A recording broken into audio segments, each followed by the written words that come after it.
قل جاء الحق وزهق الباطل إن الباطل كان زهوقا.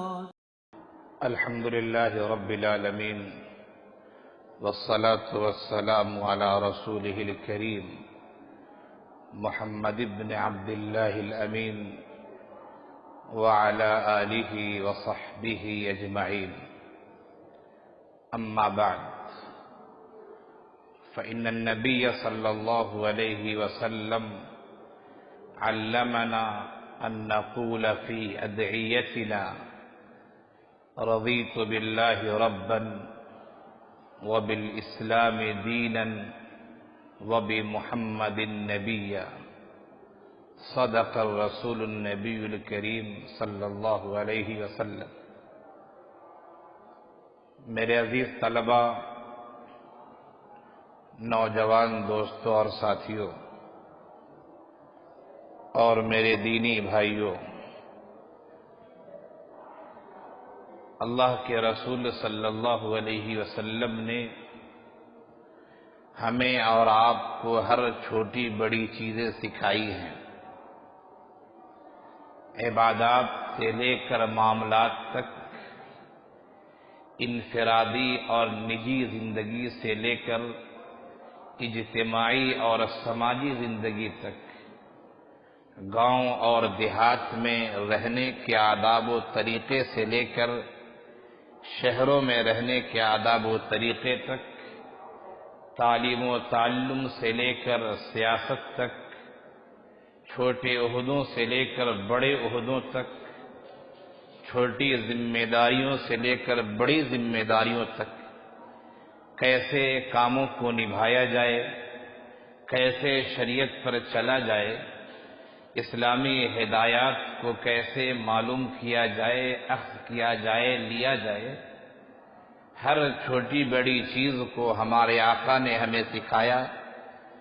اور دین کے ناحیے سے انہیں جو بھی وحی عنایت کی گئی تھی، جو بھی اللہ تعالیٰ نے پیغامات ان کے ذمے سپرد کیے تھے، ہمارے آقا صلی اللہ علیہ وسلم نے امت تک اس پیغام کو پہنچایا. اور حجۃ الوداع کے موقع سے جہاں 1,00,000 سے زیادہ صحابہ کرام تھے، اللہ کے رسول صلی اللہ علیہ وسلم نے ان لوگوں کو گواہ بناتے ہوئے کہا، حل بلغت حل بلغت حل بلغت. اے لوگوں، کیا میں نے پہنچا دیا؟ کیا میں نے پہنچا دیا جو دین کی باتیں تھی؟ لوگوں نے کہا کہ ہاں، ہم گواہی دیتے ہیں کہ آپ نے پہنچا دیا. پھر آقا نے آسمان کی طرف اشارہ کیا اور کہا، اللہم فاشہد. اے اللہ، ان لوگوں نے گواہی دے دی ہے کہ جو پیغامات تو نے ہمارے ذمے کیے تھے، جو پیغامات حضرت جبرائیل لے کر آئے تھے، اسلام کی جو تعلیمات، جو احکامات، جو باتیں اور جو ہدایتیں تھیں، میں نے لوگوں تک پہنچا دیا ہے. یہ لوگ گواہ ہیں، ان لوگوں نے گواہی دی ہے. اے اللہ، آپ بھی گواہ رہیے. بتانا یہ ہے کہ بات چاہے چھوٹی ہو چاہے بڑی، آقا صلی اللہ علیہ وسلم نے اسلام کے ناحیے سے تمام پیغامات اور اصول و ضوابط ہمیں عنایت فرمائے ہیں. آقا نے ہمیں بہت ساری دعائیں سکھائی ہیں. ان دعاؤں میں سے ایک اہم دعا یہ بھی ہے، آقا نے فرمایا کہ تم یہ دعا کرنا، رضیت باللہ ربا وبالاسلام دینا وبمحمد نبیا. تم نمازوں میں، نمازوں کے علاوہ دیگر موقعوں سے، دیگر مناسبتوں سے یہ دعا کرتے رہنا، رضیت باللہ ربا، میں اللہ کو رب مان کر راضی ہوں، وبالاسلام دینا، اور اسلام کو دین مان کر میں راضی ہوں، اور محمد صلی اللہ علیہ وسلم کو نبی اور رسول مان کر میں راضی ہوں. اسلام نے ہمیں یہ تعلیم دی ہے اور یہ سکھایا ہے، اللہ کو ہم اپنا رب مانیں، اسلام کو اپنا دین مانیں، اور انبیاء کرام کے سلسلے کے آخری نبی جو ہیں آقا نامدار احمد مصطفیٰ محمد مصطفیٰ صلی اللہ علیہ وسلم، ان کو ہم خاتم الانبیاء والرسل مانیں. یہ اسلام نے سکھایا، قرآن نے سکھایا، احادیث نے سکھایا. اور صرف زبان سے کہنا کافی نہیں ہے، دل سے یقین رکھنا، اعتماد رکھنا اور راضی ہونا۔ ایسا نہیں کہ ہم زبان سے تو کہہ رہے ہیں کہ ہم مسلمان ہیں، لیکن ہمارا کردار، ہمارے اعمال، ہمارے کرتوت، ہمارے طریقے یہ بتا رہے ہیں کہ نہیں، یہ انسان مسلمان نہیں ہے۔ جیسے کوئی ایک ڈبہ ہو، اس ڈبے پر آپ نے اسٹیکر چپکا دیا ہے کہ اس میں پیور گھی ہے، لیکن جب آپ ڈبہ کھولیں تو معلوم ہے کہ گھی نہیں، یہ تو ڈالڈا ہے، یہ تو تیل ہے، یہ گھی نہیں ہے۔ لیکن ڈبے کو دیکھنے والا آدمی سمجھتا ہے کہ یہ گھی ہے، کیوں؟ اسٹیکر گھی کی چپکی ہوئی ہے۔ لیکن ڈبہ کھولنے کے بعد پتا چلا کہ یہ گھی نہیں بلکہ یہ دھوکے کا سامان ہے۔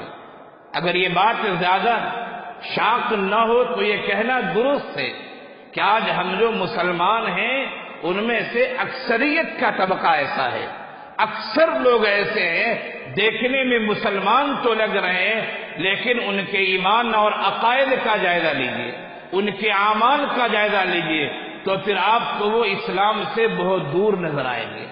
ایسا آدمی کامل مسلمان نہیں ہو سکتا ہے۔ اگر اعتقاد کی خرابی ہے تب تو مسلمان ہی نہیں ہو سکتا ہے۔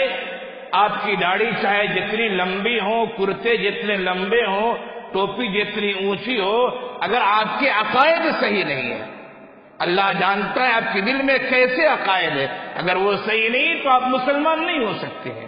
خیر، میں یہ کہہ رہا تھا کہ اسلام دین کو ہم نے مانا ہے، اللہ کو اپنا رب مانا ہے، اور آخری نبی محمد صلی اللہ علیہ وسلم کو خاتم الانبیاء والرسل مانا ہے۔ ایمان کا تقاضا یہ ہے کہ ہم ان چیزوں سے راضی رہیں، ظاہری اعتبار سے بھی اور باطنی اعتبار سے بھی، اور الحمدللہ امت کا ایک بڑا طبقہ اس پیغام کو پہنچاتا رہا ہے، اور نسل در نسل یہ پیغام پہنچتا رہا ہے، اور یہ پیغام ہمارے اور آپ تک پہنچا، اور انشاءاللہ یہ سلسلہ جاری رہے گا، اور قیامت تک یہ ایمان و اسلام اور اعمال صالحہ کا طریقہ جاری رہے گا۔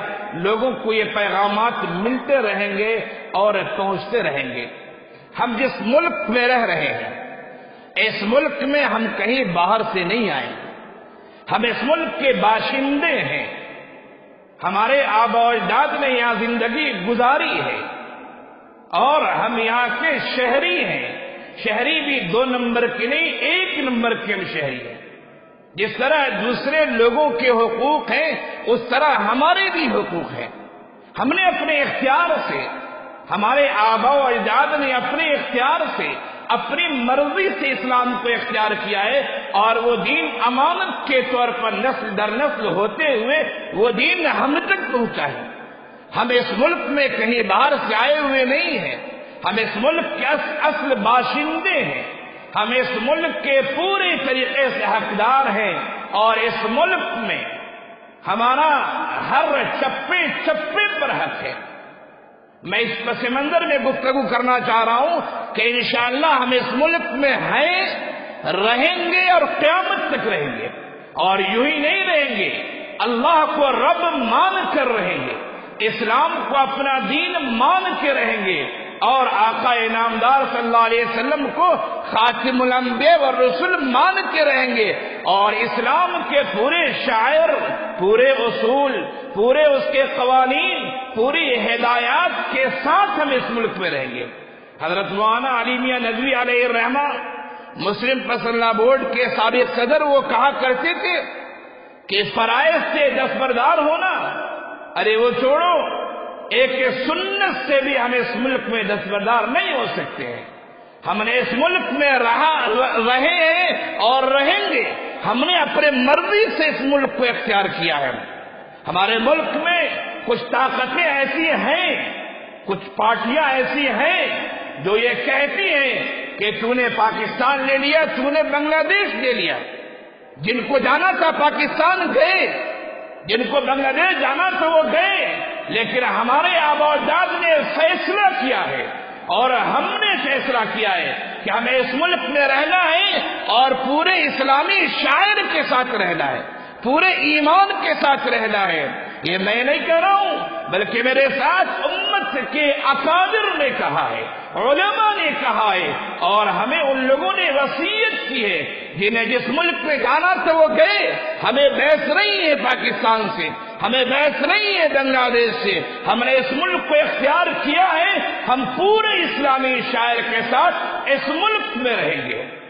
ملک میں ایک طبقہ ایسا ہے، سیاسی طبقہ بھی ہے، غیر سیاسی طبقہ بھی ہے، وہ یہ چاہتا ہے کہ مسلمانوں کا نام و نشان یہاں سے مٹا دیا جائے۔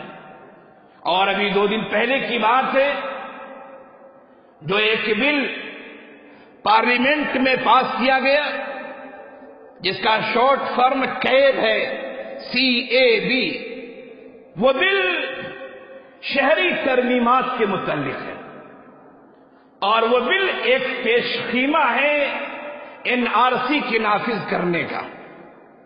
وہ بل ہے کیا، اور وہ بل کیوں پاس کرانے کی کوشش کی جا رہی ہے؟ ابھی اس بل کو راجیہ سبھا میں پاس ہونا ہے، ابھی پارلیمنٹ میں اس بل کو پاس کر دیا گیا ہے۔ وہ بل یہ ہے کہ 6 مذہبوں کو چھوڑ کر، ہندو ہیں، سکھ ہیں، عیسائی ہیں، جین ہیں، بدھ ہیں، اور پھر یہ جو مذاہب ہیں، 6 مذہبوں کو چھوڑ کر جو مسلمان بچ جاتے ہیں ان کے لیے مشکل آ رہی ہے۔ 6 مذہبوں کے بارے میں اس بل میں یہ کہنا چاہ رہے ہیں وہ کسی بھی ملک کا رہنے والا ہو، خاص طور سے اڑوس پڑوس میں جو ملک ہیں ان ممالک سے اگر یہ 6 مذاہب والے لوگ یہاں آئے ہیں، کوئی ہندو آیا ہے، کوئی سکھ یہاں آیا ہے، کوئی عیسائی آیا ہے، کوئی جین یہاں پہ آیا ہے، کوئی پارسی آیا ہے، کوئی بدھ مذہب کا ماننے والا آیا ہے، ہمارے اڑوس پڑوس کے ممالک سے آ کر یہاں وہ رہ رہا ہے تو اسے ہم شہریت دیں گے۔ یہ ہمارا ملک، ہمارے ملک کے عہدیداران کہہ رہے ہیں۔ لیکن اگر مسلمان اڑوس پڑوس کے ملک سے آ کر یہاں رہ رہا ہے تو ہم اسے اس ملک کی شہریت نہیں دیں گے۔ عجیب و غریب فلسفہ ہے۔ آپ اس ملک کے 6 مذاہب کے لوگوں کو ملک کی شہریت دے رہے ہیں جو کیب اور CAB قانون کے تحت آ رہا ہے، آخر مسلمانوں کو شہریت کیوں نہیں دے رہے ہیں؟ مسلمانوں کو آپ نے اس سے مستثنی کیوں کیا ہے؟ گویا کہ آپ مسلمانوں کے ساتھ عصبیت کرنا چاہتے ہیں، آپ مسلمانوں کے ساتھ ایک غلط پالیسی اختیار کرنا چاہتے ہیں۔ اس لیے میں یہ سراسر کہہ رہا ہوں، اور آپ ہی کے یہاں نہیں، اس مسجد میں نہیں، ہندوستان کے مختلف علاقوں میں جہاں تقاریر میں جانا ہوتا ہے، اور میں کہتا ہوں کہ کبھی یہ نہیں سمجھنا چاہیے، کبھی نہیں سمجھنا چاہیے کہ مسلمانوں نے ہند کہیں باہر سے آئے۔ جس طرح آپ نے ان مذہب والوں کو حقوق دیے ہیں، ہندوستان کا دستور، ہندوستان کا پارلیمنٹ اور ہندوستان کی تاریخ یہ بتاتی ہے کہ انہیں بھی حقوق ملنے چاہیے۔ ہندوستان کا امن اسی میں ہے، ہندوستان کی سلامتی اسی میں ہے، اور ہندوستان کے لیے خیر اسی میں ہے۔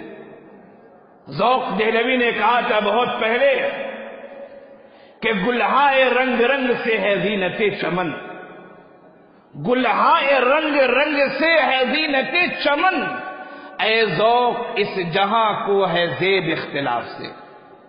ایک باغ ہوتا ہے، اس میں مختلف طرح کے پھول ہوتے ہیں، باغ کی خوبصورتی ہوتی ہے، ہندوستان کی یہ خوبصورتی ہے۔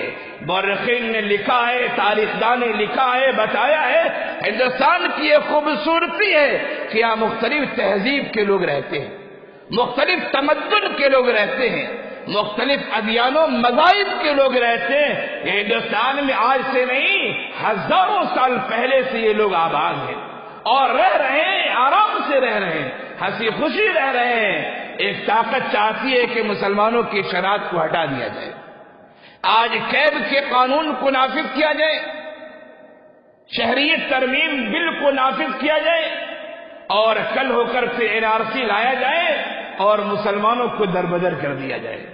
مسلمان اس ملک میں باہر سے نہیں آیا ہے، اس ملک میں باہر سے آنے والے دوسرے زیادہ ہیں، اور یہ نہیں آسام کی مردم شماری NRC نے بتایا ہے کہ 16 لاکھ ایسے لوگ ہیں آسام میں، 16 لاکھ جن کا نام شہریوں میں نہیں آیا ہے. اس 16 لاکھ میں سے 11 لاکھ غیر مسلم ہیں، 5 لاکھ صرف مسلمان ہیں.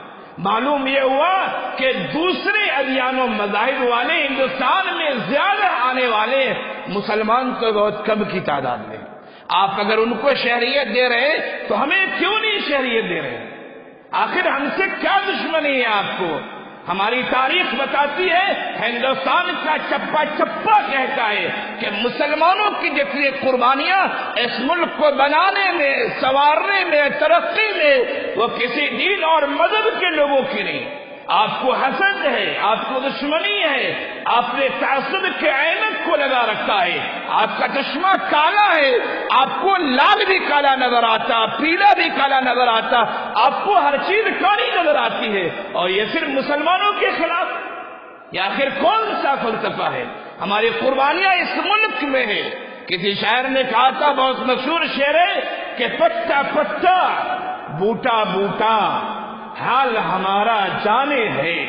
ہندوستان کا چپا چپا جانتا ہے، تاریخ کی کتابوں کا ایک ایک ورق جانتا ہے، اور صحیح فکر کے مورخین جانتے ہیں کہ مسلمانوں کی قربانیاں ہر چپے پر ہے. پتا پتا بوٹا بوٹا حال ہمارا جانے ہے. جانو نہ جانو تم ہی نہ جانو، باغ تو سارا جانے ہے. ساری دنیا جانتی ہے، لیکن آپ نے تعصب اور دشمنی کی اینک لگا رکھی ہے. دشمنی اگر صحیح ہو تو کہا جائے صحیح ہے، لیکن آپ ایک ملک کے اصل باشندے کو آپ ملک کا غدار اور ملک کا خارجی بتانے میں لگے ہوئے ہیں. ہندوستان کا سمویدھان، ہندوستان کے قوانین اس کے خلاف ہیں. حکومت پاس طاقت ہے، پاور ہے، وہ سوچتی ہے کہ قانون بدل دے اور مسلمانوں کو 2 نمبری شہری قرار دے دے، لیکن ایسا نہیں ہونا چاہیے. یہ اگر ہوا تو ملک کے قانون کے ساتھ غداری ہوگی، ملک کے تاریخ کے ساتھ بے وفائی ہوگی، اور یہاں کے باشندوں کے ساتھ ظلم و بربریت کا ننگا ناچ ہوگا. ہمیں سمجھنا چاہیے اچھی طرح. لیکن طاقت کا نشہ ہوتا ہے، طاقت میں آدمی پتہ نہیں کیا کیا کر ڈالتا ہے. جب نشہ اترتا ہے تو حقیقت کا اسے علم ہوتا ہے. ہم نے بھی اس ملک میں حکومت کی ہے، 1-2 سال نہیں بلکہ 800 سال تقریباً. لیکن کوئی بتا دے، صحیح مورخ کوئی بتا دے، متعصب نہیں، تعصب کا اینک لگانے والا نہیں، کوئی صحیح مورخ بتا دے کہ کسی بھی دین اور دھرم والوں کے ساتھ ظلم کا معاملہ کیا گیا ہے. تاریخ کا ایک صفحہ بھی آپ کو نہیں ملے گا. ہم نے حکومت کی، اگر ہم چاہتے تو اس ملک سے کتنوں کا خاتمہ ہو جاتا، اس ملک سے کتنوں کو نیست و نابود کر دیا جاتا. لیکن ہم نے تو سمجھا تھا، جو ہم نے کہا کہ گلہائے رنگ رنگ سے ہے زینت چمن، اے ذوق اس جہاں کو ہے زیب اختلاف سے. ہم نے تو سب لوگوں کو امن دیا. ہم نے تو غیر مسلموں کی عبادت گاہوں کو، ان کے مندروں کو، ان کے چرچ کو، ان کے گرودوارا کو، ان کی عبادت گاہوں کو ہم نے جائیدادیں وقفی ہے. تاریخ کی کتابیں شاہد ہیں. ہم نے وقف کی زمینیں کی ہے. آج بھی اس وقت کی آمدنی سے کتنے مندر کے پجاری اور کتنے مندر کے مہنت اس سے کھا رہے اور پل رہے ہیں. ہم نے تو ملک میں عبادت گاہوں کی حفاظت کی ہے. ہم نے تو لوگوں کو امن دیا ہے. لیکن آج ایک طاقت چاہتی ہے کہ مسلمانوں کو دربدر کر دیا جائے. اس سلسلے میں اس پس منظر میں چند باتیں میں کہنا چاہوں گا. پہلی بات یہ ہے دوستو کہ حکومت کے اس رویے کو اور حکومت کے اس معاملے کو کبھی آسان اور ایزی نہیں لینا چاہیے. بہت سارے لوگ کہتے ہیں کہ ارے ہوگا جو دیکھا جائے گا. ہوگا جو دیکھا نہیں جائے گا. خواب خرگوش میں مت رہیے. وقت آنے سے پہلے ہمیں بیدار ہو جانا چاہیے اور اپنی قوم کو بیدار کر دینا چاہیے. ہمیں خوش فہمی میں مبتلا نہیں رہنا چاہیے کہ جو ہوگا دیکھا جائے گا. حالات کا جائزہ ہمیں لینا چاہیے، اور جو اکابرین ہمارے ہیں، جو بڑی تنظیمات کے ذمہ دار ہیں، جو علماء ہیں، جو قائدین ہیں، وہ جن باتوں کی رہنمائی کر رہے ہیں ہمیں اس کو سننا چاہیے۔ حالات کو آسان نہیں سمجھنا چاہیے، سنجیدگی سے اپنے بڑوں کے مشورے کو، بڑوں کی باتوں کو، بڑوں کی تنظیمات اور تحریکات کو ہمیں آگے بڑھانا چاہیے اور سنجیدگی سے غور کرنا چاہیے، اس لیے کہ آپ جانتے ہیں محاورہ ہے بہت مشہور، جس کی لاٹھی اس کی بھینس، اور انگریزی کا محاورہ اسی کو کہا جاتا ہے مائٹ از رائٹ۔ جس کی طاقت ہوتی ہے وہ طاقت کے بل پر کچھ بھی کر دیتا ہے، نشہ اترتا ہے تو پھر حالات دوسرے کروٹ لیتے ہیں۔ تو آج ایک طاقت ہے، آج ایک طبقہ ہے جو مسلمانوں کے خلاف راتوں دن سازش میں لگا ہوا ہے، وہ کھلے عام مسلمانوں کا قتل عام نہیں کر رہا ہے۔ 1857 عیسوی سے، تاریخ کے حوالے سے کہہ رہا ہوں، 1857 عیسوی سے 1947 عیسوی تک، اور پھر 1947 عیسوی کے بعد سے آج تک 2019 تک تقریباً 10 لاکھ سے زیادہ مسلمان بغیر کسی جرم میں مارے گئے، بغیر کسی وجہ کے 10 لاکھ سے زیادہ مسلمان مارے گئے، لیکن پھر بھی مسلمان ختم نہیں ہو رہے ہیں، بڑھتے جا رہے ہیں۔ اب حکومت نے اور دنیا نے پالیسی چینج کی ہے، اور پالیسی یہ چینج کی ہے کہ ان کو مارا کم جائے اور ان کے جو اختیارات ہیں ان اختیارات کو چھین لیا جائے۔ جیسے ابھی طلاق کا مسئلہ ہوا، ہم نے گزشتہ جمعہ تقریر میں کہا تھا، شاہبانو کیس کا مسئلہ تھا، متبنہ بل کا مسئلہ تھا، ابھی بابری مسجد کا مسئلہ پیش آیا۔ جج کہہ رہا ہے کہ مندر توڑ کر مسجد نہیں بنی ہے، جج یہ بھی کہہ رہا ہے کہ وہاں پر پہلے سے مندر نہیں تھا، جج یہ بھی کہہ رہا ہے کہ مسجد توڑی گئی ہے، پھر بھی کہہ رہے ہیں کہ مندر کو جگہ دے دی ہے۔ حکومت کی ایک پالیسی، حکومت ہی کی نہیں پوری دنیا کی ایک پالیسی ہے۔ میں تاریخ کے حوالے سے کہہ رہا ہوں، پڑھ لکھ کے کہہ رہا ہوں، یہ کوئی ہوائی فائرنگ نہیں ہے، پڑھ لکھ کے کہہ رہا ہوں، اور میں یہ شعر آپ کے حوالے کرتا ہوں کہ جہاں بینی میری فطرت ہے، لیکن دنیا دیکھ کر پڑھ کر میں کہہ رہا ہوں آپ کو، جہاں بینی میری فطرت ہے، لیکن کسی جمشید کا ساغر نہیں ہوں، کوئی پیالہ نہیں ہوں میں، دنیا کو دیکھ کر کہہ رہا ہوں میں کہ اب دنیا والوں نے پالیسی بدلی ہے کہ مسلمان کو جتنا مارو وہ ختم ہی نہیں ہو رہے۔ ان کی تہذیب کو بدلو، ان کے کلچر کو بدلو، ان کے تعلیمی نظام کو بدلو۔ ایک بچہ مسلمان ہے، وہ اسکول میں کالج میں پڑھ رہا ہے، ابھی 2 دن 3 دن پہلے خبر میں نے پڑھی تھی، پتہ نہیں کب کی بات ہے، جو ایک پروگرام آتا ہے ٹی وی پر، کون بنے گا کروڑ پتی، اس میں گجرات کا ایک آدمی تھا، امیتابھ بچن اس سے انٹرویو لے رہا تھا، جو سوالات کرتا ہے اس سے پوچھا کہ ذرا یہ بتائیے کہ 4 آپشن دیے جاتے، اس میں سے ایک نبی نہیں ہے، محمد، موسیٰ، آدم، جبرائیل۔ سامنے مسلمان طالب علم ہے، پڑھنے والا ہے، پیسے والا، علم والا ہے، اس سے کہا کہ بتائیے ان 4 میں سے ایک نبی نہیں ہے، کون ہے نبی نہیں ہے؟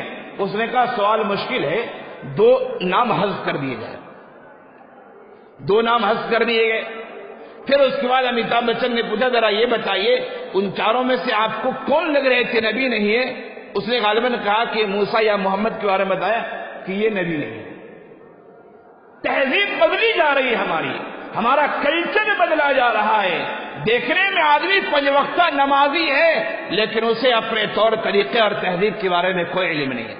ہمیں خوش فہمی میں نہیں رہنا چاہیے، علماء کی باتوں کو سمجھنا چاہیے ہمیں، تاکہ ہم عزت کے ساتھ اس ملک میں ساری دنیا میں رہیں۔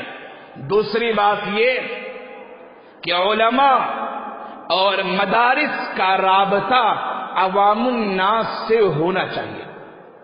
الحمدللہ ابھی ہے لیکن اور مضبوط ہونا چاہیے. میں آپ کو بتانا چاہوں گا سمرقند و بخارا کا وہ علاقہ جو روس کا حصہ تھا ایک زمانے میں، وہ علاقہ جہاں ایک دو نہیں لاکھوں کی تعداد میں علماء تھے. اور آج جو کتابیں ہمارا پڑھتے ہیں، حدیث کی کتابیں ہیں، احناف کی فقہ کی کتابیں ہیں، اصول کی کتابیں ہیں، ان میں سے اکثر کتابیں انہی علاقے کے علماء نے لکھی ہیں جہاں مسلمانوں کی حکومت تھی. لیکن ایک وقت ایسا آ گیا اسی سمرقند و بخارا کے علاقے میں، روس کے اس حصے میں ایک وقت ایسا آیا گیا کہ کوئی ایک آدمی اللہ کا نام نہیں لے سکتا. کسی گھر میں قرآن کا ایک نسخہ نہیں ملنا چاہیے. کسی گھر میں قرآن کا ایک نسخہ اگر مل جاتا تو پھر اسے سولی پر چڑھنی پڑتی، اسے اپنی جان کی قربانی دینی پڑتی. ایسا کیوں ہوا اس ملک میں؟ تجزیہ نگاروں نے بتایا ہے کہ ہونے کی وجہ یہ ہے کہ ان ممالک میں علماء اور عوام کا رابطہ ٹوٹ چکا تھا. علماء کتابیں لکھ رہے ہیں، پڑھا رہے ہیں، شاگرد تیار ہو رہے ہیں، لیکن مسئلہ سے استاد اور شاگرد ہی کے درمیان ہے. عوام کیا کر رہی ہے، کون سی تہذیب اختیار کر رہی ہے، جائز کر رہی، ناجائز کر رہی، علماء اس کی طرف توجہ نہیں دے رہے. تو پہلی بات میں نے یہ کہی کہ حکومت کے جو رویے ہیں اس رویے کو ہمیں ایزی اور آسان نہیں لینا چاہیے. ہمیں اپنے اکابر کی رہنمائی میں کام کرنا چاہیے. دوسری بات ہم نے یہ کہی کہ علماء مدارس سے عوام کا رابطہ نہیں ٹوٹنا چاہیے، ورنہ حالات ایسے آ جائیں گے کہ آپ اس کا تصور بھی نہیں کر سکتے. ہو سکتا ہے ہمارے سامنے نہ آئے، لیکن 2 نسل 3 نسل جو ہماری اولاد ہوگی وہ اس سماج میں اس معاشرے میں پھنس جائے گی. اور تیسری بات یہ ہے دوستو، ہم امت دعوت ہیں. ہم امت دعوت ہیں، ہمیں دعوت کو ہر صورت میں اختیار کرنا چاہیے. یہ بات یقیناً بہت سارے ذہن و دماغ پر گرا گزرے گی، یہ بات باں ہوگی، لیکن حقیقت ہے ہمارے اس ملک میں ہم نے ایک لمبی مدت تک حکومت کی ہے. اگر ہم نے دعوت و تبلیغ کو سرکاری سطح پر، غیر سرکاری سطح پر ایک مشن کی طرح اگر اختیار کیا ہوتا، ایک تحریک اور تنظیم کی طرح اختیار کیا ہوتا، تو ملک کا نقشہ آج جیسا ہے اس سے کہیں اور الگ ہوتا. ہم نے حکومت تو کی، ادارے قائم کیے، تعمیرات کی، لوگوں کو جاگیریں دی، امن و سکون کا ماحول بنایا، بڑی بڑی بلڈنگیں تعمیر کی، ملک کو دشمنوں سے محفوظ رکھا. لیکن ہم امت دعوت تھے، دعوت کا کام جو کرنا چاہیے اس میں کوتاہی ہوئی.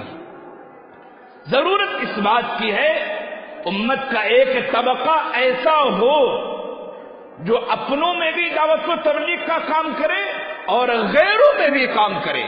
ہمارے یہاں اردو میں کسی بھی موضوع پر سینکڑوں مضامین مل جائیں گے، لیکن ہندی میں اسی مضمون کو ڈھونڈنا چاہیں آپ، انگریزی میں ڈھونڈنا چاہیں، کنڑ میں ڈھونڈنا چاہیں، تیلگو میں ڈھونڈنا چاہیں، بہت کم لٹریچر ملیں گے، بہت کم کتابیں ملیں گی.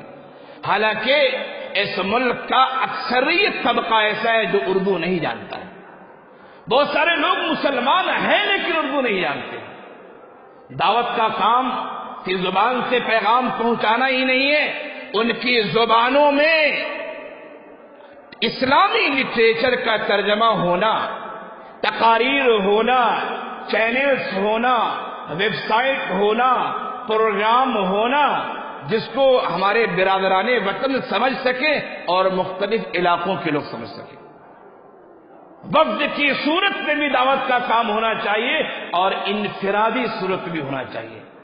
الحمدللہ اہل مدارس، اہل دعوت اور بھی دیگر تنظیمات میں ایسے شعبے ہیں جو یہ کام کر رہے ہیں، لیکن کام بہت مختصر ہے یہ، اور بڑے پیمانے پر کام ہونا چاہیے. اور اس کے علاوہ جو ہمارے مسلمان ہیں جو انفرادی حالت میں دعوت کا کام کریں، وہ مثال کے طور پر آپ تاجر ہیں، آپ تجارت کے ذریعے اپنے غیر مسلم کسٹمرز کو آپ تجارت کے ذریعے اپنا رویہ، اپنا سلوک، اپنا اخلاق، اپنے دین کا تعارف ایسا پیش کیجئے کہ اسے اختیار کریں۔ افسوس ہوتا ہے، ایک مسلمان ہے، سیٹھ صاحب ہیں، ان کے گھر میں 10 سال سے غیر مسلم ملازم ہوتا ہے، لیکن وہ سیٹھ صاحب کے دین کی حقیقت کو نہیں جانتا ہے۔ ہمارا ادارہ ہے، ایک ادارے میں غیر مسلم 10 سال 20 سال سے کام کر رہا ہے، لیکن کبھی ہم نے اس غیر مسلم کو اپنے اسلام کا، اپنے دین کا تعارف تک نہیں کروایا ہے۔ ہم کیسے امت دعوت ہیں، ہم کیسے دائی ہیں؟ تو تیسرا کام دوستو یہ اجتماعی اعتبار سے بھی، انفرادی اعتبار سے بھی دعوت کے کام کو اختیار کرنا ہے۔ اور چوتھی بات یہ دوستو کہ حالات سے گھبرانے کی ضرورت نہیں، یہ دارالاسباب ہے۔ ہم اسباب اختیار کریں، اللہ پر بھروسہ کریں، وہ اللہ جو ایڑی رگڑنے کی وجہ سے بھی زمزم نکال سکتا ہے، وہ اللہ جو پہاڑ سے حضرت صالح علیہ السلام کی دعا سے اونٹنی نکال سکتا ہے، وہ اللہ جو کنکر سے کلمے پڑھوا سکتا ہے، وہ اللہ جو درخت کو بولنے کی طاقت دے سکتا ہے، کیا وہ اللہ حالات کو نہیں بدل سکتا ہے؟ حالات دوستوں منٹوں اور سیکنڈوں میں بدل جاتے ہیں، لیکن شرط یہ ہے کہ ہم اللہ سے لو لگائیں اور پھر ہم مایوس نہ ہوں۔ مایوس ہونا یہ مومن کی شان نہیں ہوتی ہے، مومن مایوس نہیں ہوتا ہے، مومن بھرپور کام کرتا ہے، اسباب اختیار کرتا ہے، وسائل تلاش کرتا ہے، محنت کرتا ہے، مشقت کرتا ہے، اور پھر نتیجے کو اللہ پر چھوڑ دیا کرتا ہے۔ ہم ملک میں رہنے کی، اچھی طرح رہنے کی، اپنے نسلوں کو بچانے کی، اپنے اداروں کو بچانے کی، اپنے افراد کو بچانے کی جہاں تک ہو سکے کوشش کریں، ہمارے ذمے جو کام ہے وہ کریں، اور اللہ پر اعتماد اور بھروسہ کریں، آگے اللہ دیکھ لے گا۔ مایوس نہیں ہونا چاہیے۔ ملک کی حالات کے پس منظر میں 4 باتیں میں نے آپ کے سامنے پیش کی۔ پہلی بات یہ، ملک کے حالات جو ہیں اور حکومت جو چیز چاہ رہی ہے اسے کبھی بھی آسان اور ہلکے میں مت لیجیے، سنجیدگی سے چیزوں کو دیکھا جائے، سمجھا جائے، اور پھر اکابر امت کی رہنمائی پر عمل کیا جائے۔ دوسری بات ہم نے یہ کہی کہ مدارس اور علماء سے عوام کا رابطہ نہیں ٹوٹنا چاہیے۔ تیسری بات ہم نے یہ کہی آپ سے، ہم امت دعوت ہیں، اجتماعی اعتبار سے بھی اور انفرادی اعتبار سے بھی ہمیں اس ذمہ داری کو سمجھنا چاہیے اور پھر اس کو عملی جامہ پہنانا چاہیے۔ اور چوتھی بات ہم نے آپ سے یہ کہی کہ حالات جیسے بھی ہوں، حالات سے گھبرانا نہیں چاہیے، نا امید نہیں ہونا چاہیے، محنت کرتے رہیں، کوشش کرتے رہیں، اللہ سے دعائیں کرتے رہیں۔ اللہ تعالیٰ تو منٹوں اور سیکنڈوں میں کیا سے کیا کر سکتا ہے۔ علامہ اقبال نے کہا تھا تاتاریوں کے بارے میں، ہے آیا یورش تاتار کے افسانے سے، ہے آیا یورش تاتار کے افسانے سے، پاسباں مل گئے کعبے کو صنم خانے سے۔ جو اسلام کا نام لینا نہیں چاہتا تھا، تاتاری قوم ایسی تھی، ایسا ڈر تھا، ایسا روب تھا، مورخین نے لکھا ہے بغداد پر انہوں نے حملہ کیا اور کتابیں جلا ڈالی، دجلہ اور فرات کا پانی سیاہ ہو گیا تھا کتابوں کی کچی روشنائی کی وجہ سے، اور پھر ایسی قتل و غارت کی انہوں نے کہ بہت سارے ندیوں کے پانی سرخ ہو گئے تھے، لیکن اللہ نے انہی کو توفیق دی۔ تاتاریوں کا اتنا ربطہ بتاؤں، مورخین نے لکھا ہے کہ اگر کوئی یہ کہے کہ تاتاری شکست کھا گئے ہیں، کہا کہ یہ ناممکن ہے، ماننے کے لائق نہیں ہے۔ اور اتنا ڈر تھا، ایک تاتاری کسی علاقے اور محلے میں چلا جاتا اور کسی مسلمان سے کہتا کہ میاں تم اپنے سر کو اس پتھر پر رکھو، میں گھر جا رہا ہوں، گھر سے تلوار لے کر آؤں گا، تیری گردن کو کاٹوں گا۔ اس بیچارے مسلمان کی اتنی ہمت نہیں ہوتی کہ وہ بھاگ جائے وہاں سے، سر رکھے وہ انتظار میں رہتا کہ وہ آئے گا میری گردن کاٹے گا. اتنا روب تھا، اتنا خوف تھا.